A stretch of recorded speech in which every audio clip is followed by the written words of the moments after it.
আমরা সবে বলে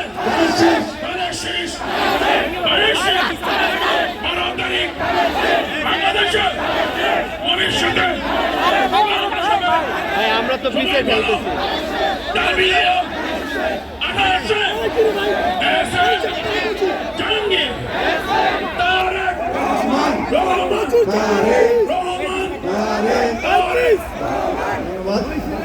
ইতিমধ্যে আমাদের মাঝে উপস্থিত হয়েছেন আমাদের সেই প্রিয় মানুষটি, যার জন্য দীর্ঘক্ষণ সেই সংগঠনটা সেই বাংলাদেশের নেতা, আগামী দিনে এই বাংলাদেশকে বাংলাদেশ নিয়ে কাজ করবেন, একটি দেশ গড়বেন, বৈষম্যহীন বাংলাদেশ গড়বেন, সেই নেতা জনাব তারেক রহমান আমাদের মাঝে উপস্থিত হয়েছে।